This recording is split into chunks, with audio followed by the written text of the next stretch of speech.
Good evening. Welcome to Live United. Living United, here we have an opportunity to learn about all the great things happening in the Monadnock region. And one of those super initiatives is workplace wellness that affects all of those folks that are out there working in our community, living in our community, playing and being safe. And I have joining me today Marianne Ferguson. Marianne joins us from the Workplace Wellness Initiative at Healthy Monadnock through Cheshire Medical, Dartmouth Hitchcock, and Keene. You have to put the Keene in there. That's right. So welcome, Marianne. Thanks for being here. Thanks for having me.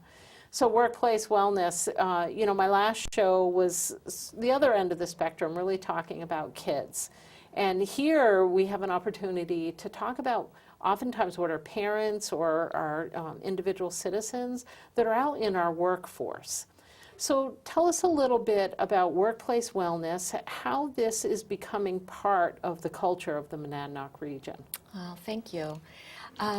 Yeah, back in around 2005, 2006, some of our community leaders came together and birthed the idea and the concept of Healthy Monadnock. And over the years, they've really developed some strategies to look at how we can impact health and well-being in our community. And one of those strategies that sort of bubbled up was workplace wellness. And part of that, Kelly, is because we are striving to be the healthiest community in the nation by the year 2020, and that's creeping in quite quickly on us. And so workplace wellness is a way to have a large audience, impact that audience as we look at those goals and objectives. So that's really how it came about. We actually had a grant to pilot workplace wellness, and we had some great success with that early on, and now we've really refined the process. So we're participating and inviting those organizational champions from Healthy Monadnock to look at opportunities to enhance wellness within their worksite. So let's talk a little bit about that. Organizational champions, and let's go back to the very beginning of the history of this workplace wellness initiative. Who was the champion? Who took that on out there? The beginnings of the organizational champions, yeah. Near and dear to my heart. So the Insurance Source, True North Networks, Hamshaw Lumber, Keene Beauty Academy, and really we piloted several of the initiatives at Cheshire Medical Center with the employees there. And primarily at that time we didn't have what we now are calling Obamacare. So not all organizations, and particularly small businesses, had the wherewithal to offer insurance to their employees. It's a little different now.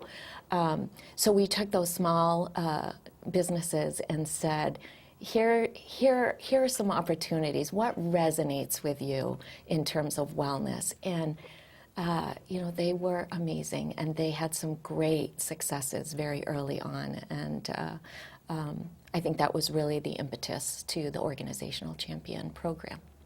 So let's talk about the kinds of work that goes on as part of workplace wellness. I know there's an assessment. There is. And you get a sense of what the needs are within that work environment, and where does it go from there?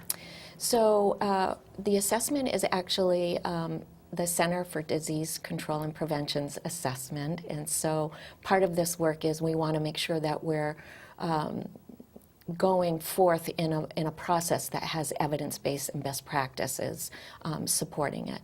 So we use their assessment, and there's no judgment around the score, but there are topical areas such as organizational culture. How much is the organization and the leadership of that organization providing that culture of wellness? So we ask some questions around that. We ask questions around tobacco use, healthy eating, physical activity, and safety, occupational safety. There are other questions around the health insurance, for example, diabetes prevention, screenings, biometrics, health risk assessments, and that sort of thing. So we look at the score without too much conversation, and just really highlight what the organization is already doing very well, look at opportunities, check in on their readiness. Does this seem feasible? Is it logical for us to sort of go down this path? And what we do is we provide the technical assistance and really hold their hand and guide them through that process. So can you share with us a story perhaps from one of those initial sites and why they have embraced this so much? Yeah. So with all of the pilot sites, we had, as I said, a grant. So we provided health risk assessments and biometric screenings. And so we collected that data ahead of time. And we noticed that, there were some overweight individuals within the organization, tobacco users. We also did an employee survey. So we took that assessment, implemented the biometric screenings, and that was done independently through an agency here locally, Home Health Care, Hospice, and Community Services, and they provided that data for us. And it was incredible because we had that baseline data. We implemented a few policies and systems and environmental changes, and then a year later we took that those health risk assessments and biometric screenings again. During that process, Kelly, what came out of that was some folks had no idea that they had high cholesterol, no idea that their blood pressure was elevated, and we actually had some diabetics that were undiagnosed. So the referral was immediate, right then and there, but Hampshire Lumber took that on and said, wow, okay, let's talk about this. What could we do? And I think their first initiative was to go tobacco-free. And they had some employees that were tobacco users, managers and others. So it was a little uncomfortable for them, but we gave them the tools to make it easy for them. They took it on, and Doug Hampshire was really a champion, really a champion. And so what he did was, we said, why would you want to do this? This could be a big deal. Why would you want to do it? He said, this is my family, and I want them to be healthy. And this is something I wanted to do for a long time, just didn't know how to go through the process. So we helped him through that. It was very successful. It's interesting that you say his whole thought behind it was, this is my family. Mm-hmm. And when you really think about the workplace environment, it is really does become part of your family almost, where you're really wanting to take care of each other.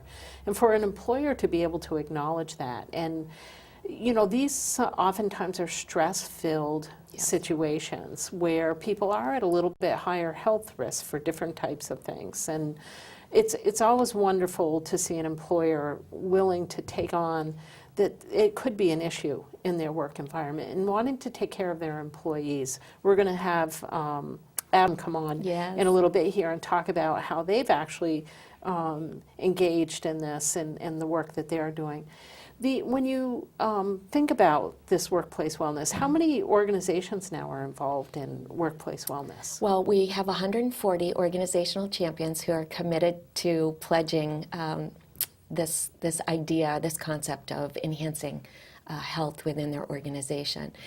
To date, we have over 40 who have actually taken the assessment and created an action plan to look at those opportunities that perhaps weren't there before.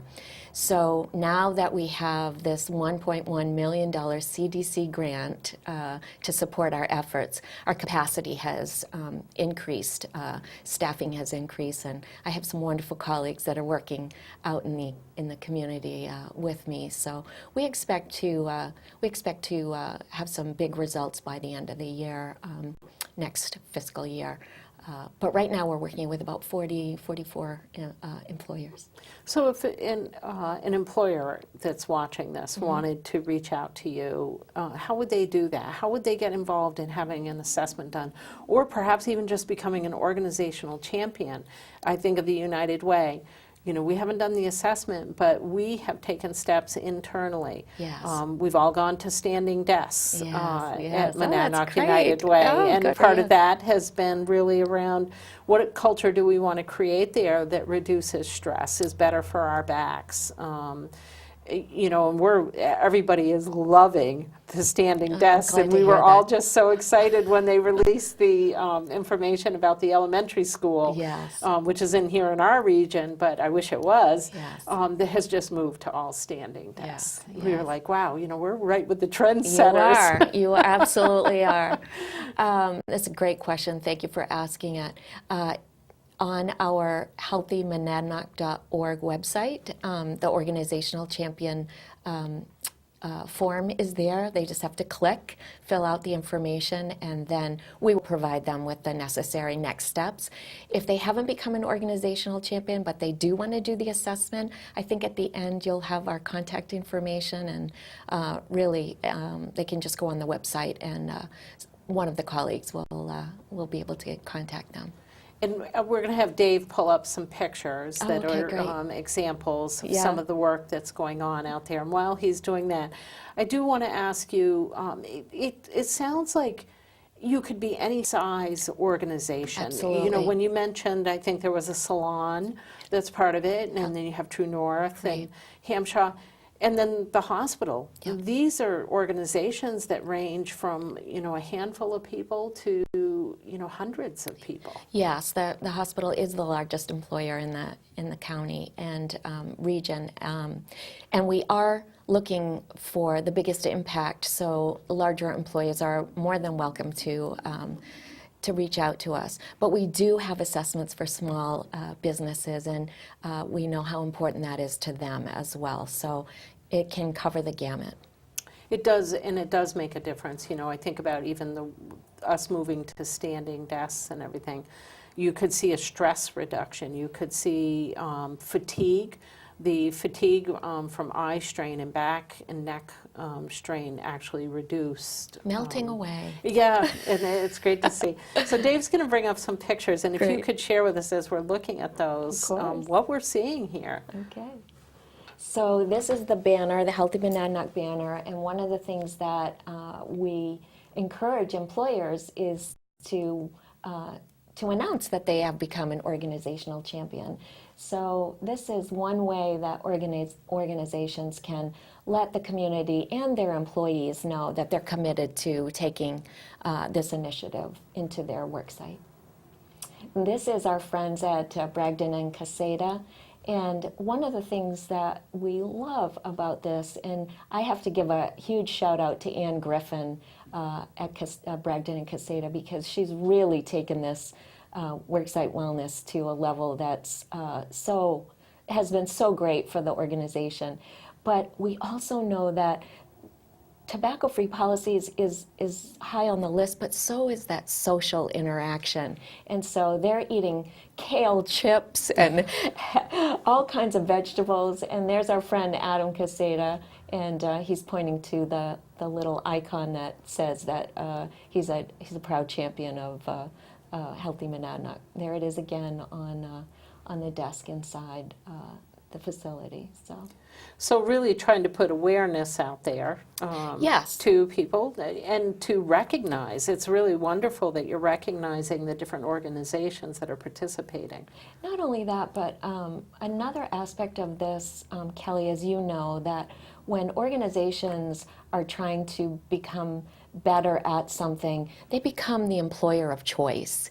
And this is one way that we can recognize them for doing that.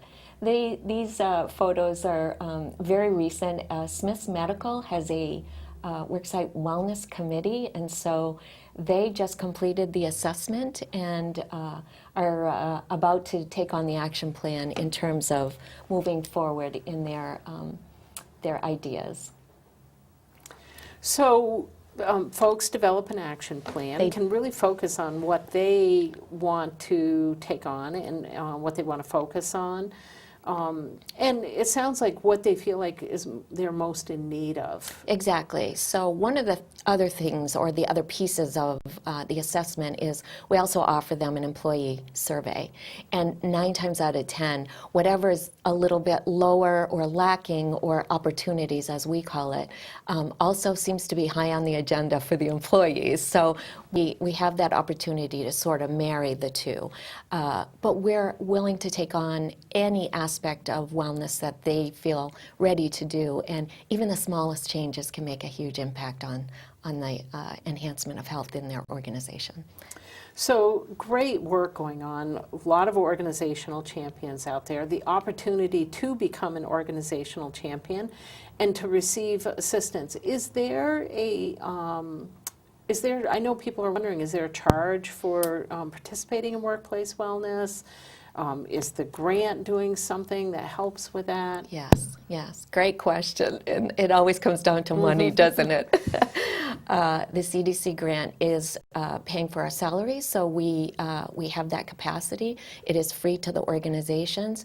If they wanted to take on some changing of environment, we have a little bit of money that we can support them in that change. For example, we had a wonderful partnership with Southwestern Regional Planning Commission, who was offering bike racks for organizations. So we were able to reach out to some organizations that had that sort of as a priority and say, hey, we have them available, they're free, would you like them? And of course, they took them. And so that was one way that we were able to support them in their process. Another way is, for example, the county has implemented a breastfeeding room, and so we're going to provide them with some of the furniture to make that a really wonderful space for their employees. So yes, there's a little bit of money, but not a lot of money. But well, and I think we do have to remember that people do have the healthcare reform, Yes. and people do have access. And I know there's incentives. Almost every insurance company now offers you a $200-300 incentive if you're participating in physical activities, for example, for the year, or any type of specialized groups. Right. And just to loop us back to Hampshire Lumber, one of the sort of side benefits to implementing a tobacco-free campus and policy to support that, their insurance premiums actually went down when they told their insurance vendor. So what we did as a comprehensive approach to this is we gave them the templates to create their own policy. They changed the language that best suited their organization. So it was a beginning, but they tweaked it to best suit themselves. We brought in the Cheshire Coalition for Tobacco-Free Communities to support them in their counseling and patches and gum. And we really, Doug Hampshire did a phenomenal job in sitting down with his employees and saying, we're going to phase this in. It's not going to happen tomorrow, but here's the timeline. What can we do to help you? What can we do to make sure that this is easy for you? And that was really the best and most comprehensive way to approach this process. It's really wonderful to see this happening. And, when we think about all the societal issues we're encountering right now, we're well aware that, opioid addictions and just the prescription drug issue and lots of things going on, whether it's tobacco, any type of substance. But we have mental health. Yes. And we still have a lot of stigma attached to mental health. You mentioned the breastfeeding Yes. initiative. I think we have to remember that it's lifelong impact for people, different societal issues, and creating a work environment that supports them and that keeps them a productive employee becomes so critical. And I think we, sometimes think, well, we can let them move on. But we really do have a responsibility to take care of each other. And, Yes. and that family piece is whether we're at home or at work or out in the community. Right. And you brought up an excellent point in that we spend approximately, we, meaning employees, spend approximately a third of our time in our day at work. And some of these environments are really critical to our own behaviors. And so you just spoke about tobacco and other substances and drugs. And if we have a stress level that is really difficult for us in 1/3 of our day, it's probably going to we're probably going to take that stress home. And perhaps some of us won't make such healthy choices when we're at home. So if we provide that environment at work where we can increase our fruits and vegetable consumption, or at least tweak the vending machine a little bit, or get a little physical activity, and we've had some great successes with walking paths around organizations, and we've partnered with Keene State College geography team, and they've been such a supportive group in terms of reducing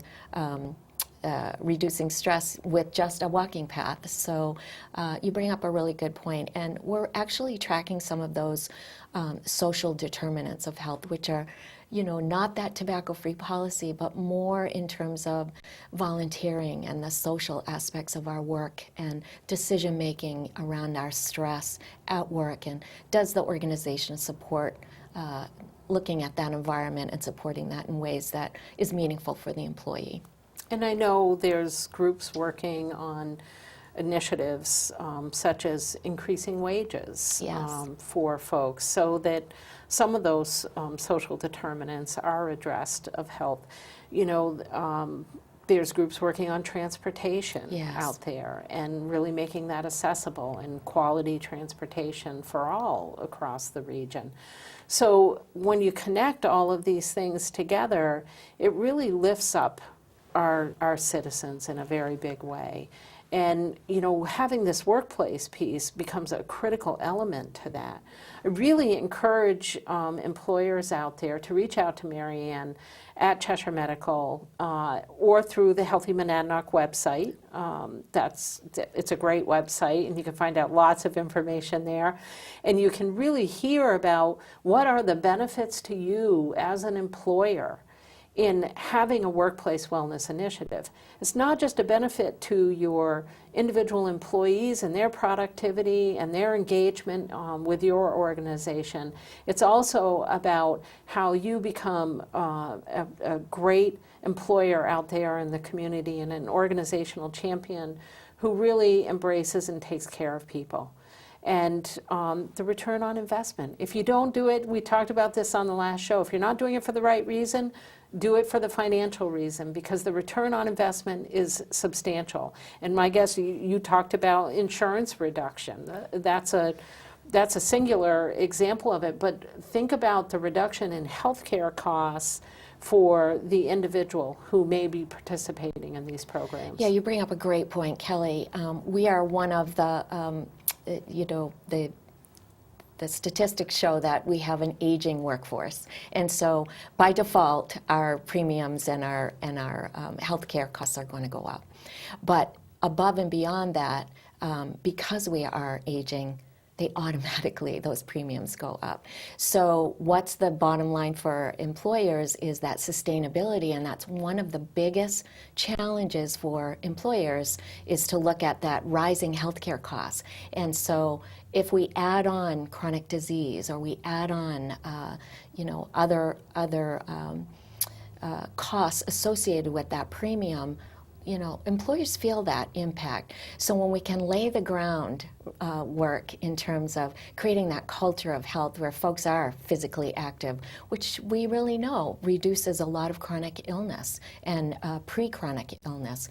If they're eating healthier, if they're getting the support that they need culturally within the organization, if they are allowed to volunteer, the morale goes up, the productivity goes up, and you talk about the return on investment. We also call it the return on impact, because for every dollar that the employer spends, there's lots and lots of research, anywhere from matching that dollar to, you name it, the height of the cost, the loop around cost for that.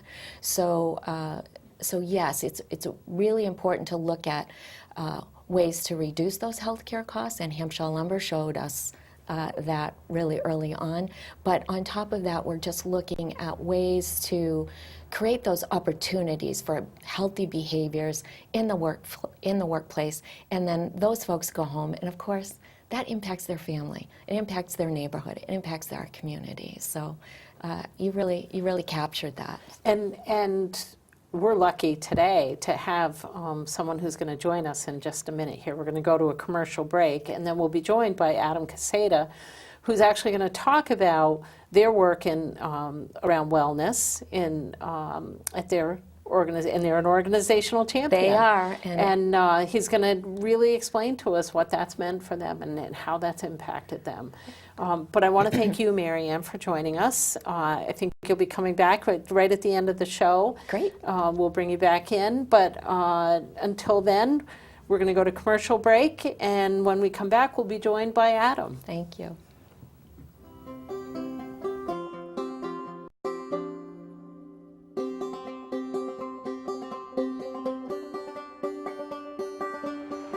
In our state, most of the businesses actually are small businesses. And a lot of small businesses don't think they can take on well initiatives. They think it's for big organizations. But there are so many things day to day that make a big impact on wellness. Our employees understand that we are interested in a holistic, healthy lifestyle, and the policies that we put in place do everything we can to encourage that. I love the flex time. It's a real incentive to work out during the day. People leave a little early to get in some exercise. We give them the flexibility to do that because we know we're going to get some time back somewhere else in the week. The healthy atmosphere helps us concentrate more, and the breaks during lunch when we get a chance to walk around the block really keeps us focused and fresh. I don't remember the last time I took a sick day. So if people are picking healthier snacks, if they can take time off from work, flex time to do exercise, if they know their support, if they want to quit smoking, all those little things add up. Biggest cost benefit there is that you can build a team of people that are willing to work together and willing to stick it out over the long haul because you're willing to look at their personal needs, not just some rigid idea of the way a workday should work. If an employee is healthy, is out exercising, is meeting people and interacting, all of a sudden we're seeing a lot more activity in the downtown, just healthier, more vibrant people, which is really starting to draw a lot of attention to Biddeford. When I was growing up, there was nothing around here. Now, you walk down Main Street, there's all these places you can walk into, art galleries, restaurants. This is a place that is very modern, very family-friendly, and nutrition and health and wellness oriented. The changes are absolutely wonderful. We had 22 vacancies in the downtown 3 years ago. 19 businesses have opened in that period of time. I've been watching the growth around me, and I'm seeing new businesses sprouting out, and I saw this storefront open and I jumped on it. I want to be a part of it. I can't really overstate the importance of planning a community around the health of the individuals and businesses that will be working there. 10 businesses in our downtown, which are small businesses who wouldn't ordinarily implement a wellness program, now have set goals and made changes around smoking cessation and exercise and nutrition. Once you offer people the opportunity to get involved, they say, I've been waiting for this but didn't know where to start. Give them a place to start and you'll be amazed at what takes off. So welcome back. Thanks for hanging with us. And I've been joined by Adam Caseta. Adam's with Bragdon and Caseta. Yeah. And you are an organizational champion. We are. And so Mary Ann just talked about the kinds of things that go on. And one of the things that your organization chose to get involved with was really looking at their policies. So how has being an organizational champion and getting involved with workplace wellness affected your organization? Well, it's interesting. We have the policies in place now, which was nice. We did a lot of this stuff already, which was good to to learn that we were doing some things right. We were pretty flexible with our employees. It's a small office. We have 6 people there, so we're able to be close enough to the staff and with each other to say, yeah, it's okay. Go for a walk. Go to the gym. As long as you make up the time whenever, we're okay with that. And now we have that in a written policy, so we have it in writing, and it's still flexible like that. It isn't you have to go to the gym at noon. It's we're trying to encourage people to be healthier. And one of the things that we didn't do before that we do now is that we're tobacco free, and I guess people had quit sort of gradually. Any smokers in our office had on their own initiative quit smoking. But now we're actually a tobacco-free office, which is nice to have all those policies actually in writing and to see that we were doing some things right. So we learned that in the process. So policies, that's one thing, but you also did some implementation. You were already flexible, it sounded like, but you really put that in writing, and that's always reassuring, I think, to people to know that, wow, it's really a part of our policy. And it makes a statement to an employee that you really do care about them. But you mentioned before we came live that you do a walking group. Can you tell us a little bit more about that? Sure. One of the things that when we took on this process was to sort of meet and discuss with the staff what sort of healthy things they would like. And one of the things was a Friday afternoon walk through town, which it's not a mandatory thing. It's whoever wants to go for a walk for a half hour or so is free to do so. And not everybody walks at the same pace. So we tried to, at first we all walked together, and then we realized that certain people exercise at different levels. It's nice to have that opportunity for us to walk around. We see people in town even and say hello to them. We're right on Court Street, so we come right down Main Street to almost, I guess, to the cul-de-sac and back, which is nice. And I want to back up to the policies. One of the things that was sort of nice was that it was easy to do. I looked at this and said, well, I got to write policies. I'm a lawyer. I write things all the time, and I didn't feel like dealing with that.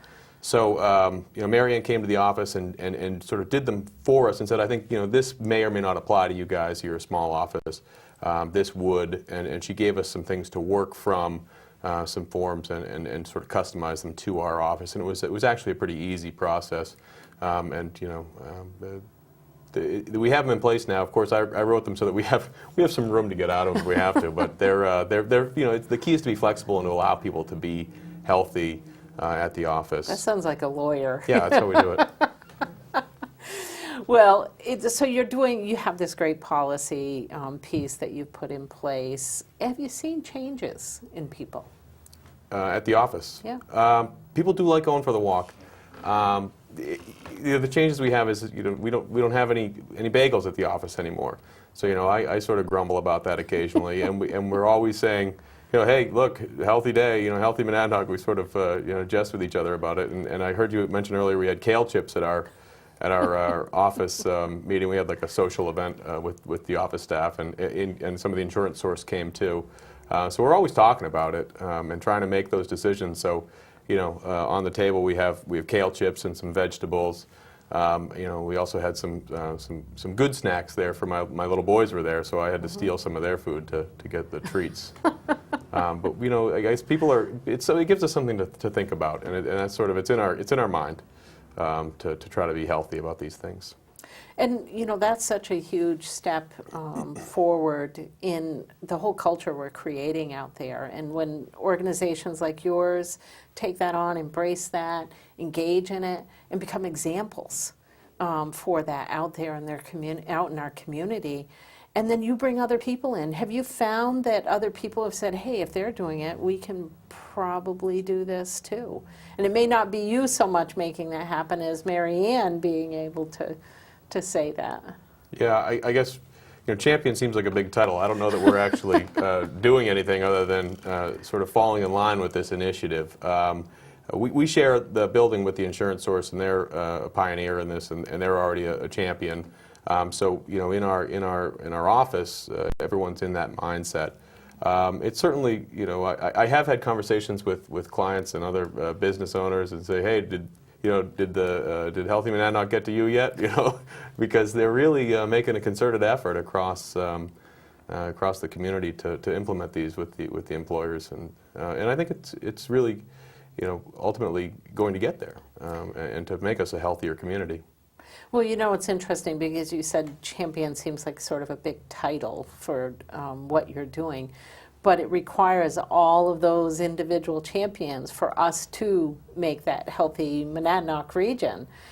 So you really are a champion. There's some heroic effort in some ways that goes on here to make this happen, because it's not a small initiative. It requires tremendous mobilization of lots of people out there to make this happen.